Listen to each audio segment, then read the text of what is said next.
Hello everyone.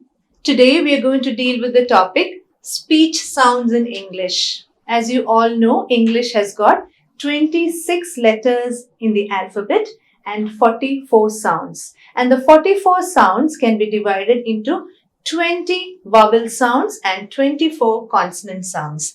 Today we will just look at the vowel sounds in English. What are vowels or what are vowel sounds?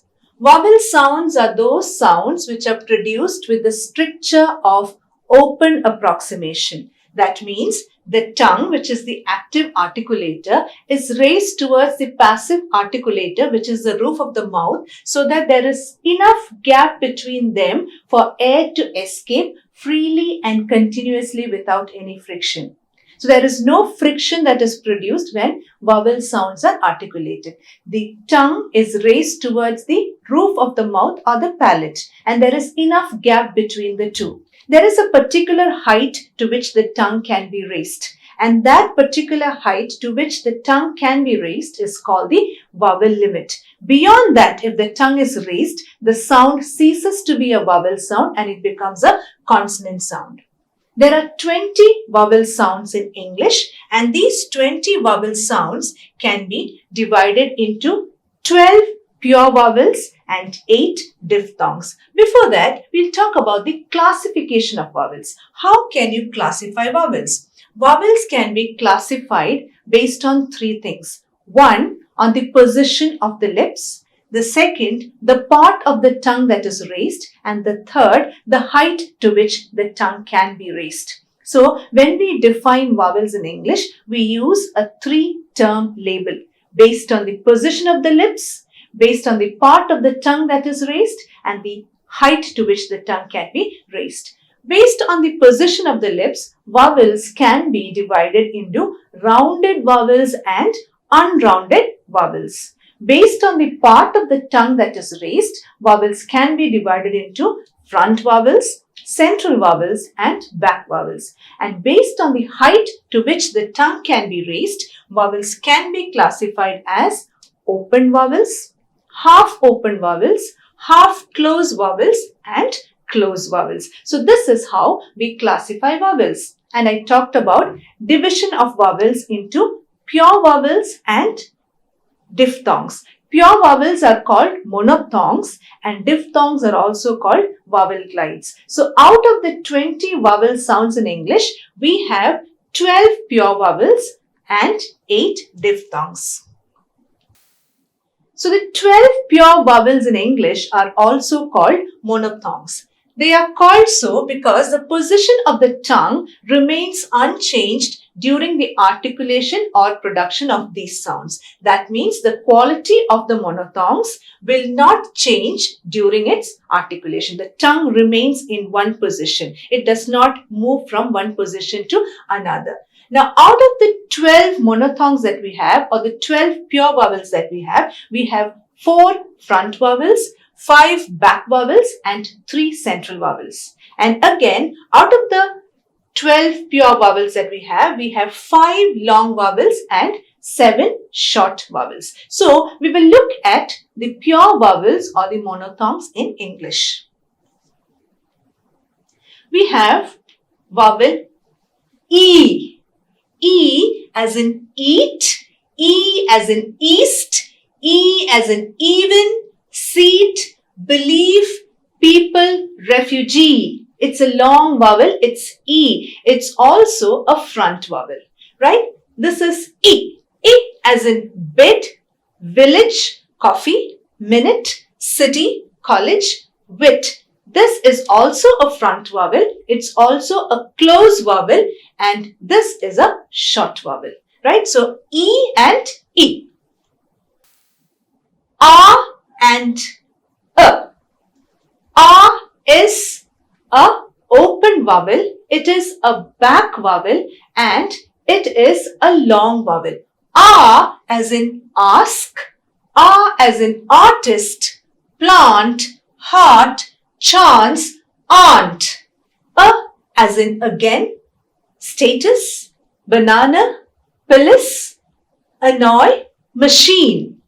A is a central vowel and it is a vowel that lies between half closed and half open position, right? So this is a short vowel and this is a long vowel. This is O and this is O, right? O as in office, bottle, oxygen, cot, cough, tortoise. O as in horse, short, door, cot, paw, storm, right? O is a back vowel. It is also a long vowel and it is a rounded vowel. Whereas O is a short vowel and it is also rounded. It's also a back vowel. This is U and this is U. U, as the sound indicates, is a long vowel, whereas U is a short vowel. And both these vowels are back vowels. And both these vowels are also rounded vowels. U and U, because the lips are rounded when you articulate these vowels. U as in wolf, brook, wool, butcher, push. U as in kangaroo, food, tool, glue, prove, right? So this is U and this is U. Then we have two central vowels here, A and right? A and both these vowels are central vowels. I told you there are only three central vowels in English. One is A, one is and the other one is right? So this is onion, oven, bus, luxury, blood. This is early, certain, hurl, bird, journal. So both these vowels, A and are central vowels. Then you have A and A. This is a little difficult for non-native speakers of English. This is A, right? This is A, and both these vowels are front vowels. This is A as in any, enter, head, send, friend, every. This is A as in action, ant, plan, expand, cash, letter. So we've seen the 12 pure vowels in English, right? So out of these 12 pure vowels, we have back vowels, we have front vowels, we also have central vowels. Now we look at diphthongs or vowel glides. Why are diphthongs called vowel glides? As I told you earlier, there are 8 diphthongs in English. Out of the 20 vowel sounds, we have 12 pure vowels and 8 diphthongs. Diphthongs are called diphthongs because they are the sounds during the production of which the tongue starts in the position required for the articulation of a particular vowel and moves in the direction of the position required for the articulation of another vowel within the same syllable. That means during the articulation of diphthongs, the tongue will glide from one vowel position to another. That is why diphthongs are also called vowel glides. And this glide occurs within a single syllable.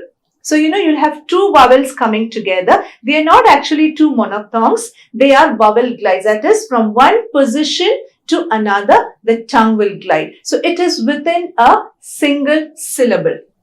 And diphthongs can be classified as closing diphthongs, centering diphthongs, fronting diphthongs and retracting diphthongs. Why are they called closing diphthongs? Closing diphthongs are those diphthongs during the articulation of which the tongue will glide towards a closed vowel. Centering diphthongs are those diphthongs during the articulation of which the tongue will glide towards a central vowel. Similarly, fronting diphthongs are those diphthongs during the articulation of which the tongue will glide towards a front vowel. And retracting diphthongs are those diphthongs during the articulation of which the tongue will glide towards a back vowel. So that is why diphthongs are termed as closing, centering, fronting and retracting. So diphthongs are those sounds during the production of which the tongue will glide from one vowel position to another within a single syllable. So it is together, right? So we look at the diphthongs in English. We have I, A, right? Now both these diphthongs are called fronting diphthongs because the tongue glides towards the front vowel E, right? They are also called closing diphthongs. Why? Because E is also a closed vowel, right? So we have I and A, right? I and A, and both these are fronting diphthongs as well as closing diphthongs because the tongue glides towards the closed vowel E as well as E is also a front vowel. So that is why these two diphthongs are termed as both closing diphthongs and also fronting diphthongs. I as in white, cycle, apply, item, blind. A as in baby, cake, patient, tape, wait, right? Then we have oi and ear, right? Oi and ear. Now, oi is again a fronting diphthong because the tongue glides towards the front vowel E. It's also a closing diphthong because E is also a closed vowel. So we have loiter, boy, noise, oil, alloy, moist. Now this is a sound which we need to really understand, reckon with and internalize because this is a sound which most Indian speakers or non-native speakers of English tend to make a mistake. People usually say oi. It's not oi, it's oi. So it's loiter, it's boy. He is a good boy, not he is a good boy, right? Oil, not oil. Noise, who is making that noise? So this is oi. Then you have ear. Ear is a centering diphthong. It is a centering diphthong because the tongue glides towards the central vowel A. So we have hero, fearful, realize, appear, fears, engineer. So we have two diphthongs here, oi and ear. Now look at these two diphthongs. We have ow and o. Now this is a retracting diphthong because O is a back vowel. So the tongue glides towards the back vowel O. At the same time, O is also a closed vowel. So we can say both ow and o are retracting diphthongs as well as closing diphthongs because O is both a back vowel as well as a closed vowel. So both these diphthongs are closing diphthongs as well as retracting diphthongs. Now this is not a very difficult sound for non-native speakers of English. Ow as in allow, mountain, doubt, drought, house. Whereas this might be a little difficult. It's O as in open, bowl, boat, comb, depot, right? So we say comb, right? It's depot. So this is a little difficult for non-native speakers of English, but this is how these words are articulated. And this is the particular sound. O. O as in boat, coat, home, go, right? Open, bowl. It's not bowl, it's bowl, right? So these are the two diphthongs, ow and o. Both are retracting diphthongs as well as closing diphthongs. Then you have a and ua. Now both these diphthongs are centering diphthongs because the tongue glides towards the central vowel A. So you have a as in farewell, various, square, wearing, wear. Then you have ua as in tour, jury, fewer, mature, sure. Now as I told earlier, both these diphthongs are centering diphthongs because A is a central vowel and the tongue glides towards the central vowel. So with that, we have come to the end of this lesson. vowels. Today we learned what vowels are. We learned about the 20 vowel sounds in English. We learned that the 20 vowel sounds can be divided into 12 pure vowels and 8 diphthongs. We looked at the 12 pure vowels. We also looked at the 8 diphthongs. We also talked about the classification of vowels based on the position of the lips, due to which they can be classified as rounded as well as unrounded, and classification of vowels based on the part of the tongue that is raised. Based on that, they can be classified as front, central, back vowels. And also, we learned about the classification of vowels based on the height to which the tongue can be raised. Based on that, they can be classified as open, half open, close, and half close vowels. So thank you so much. I hope you've learned something about vowels today.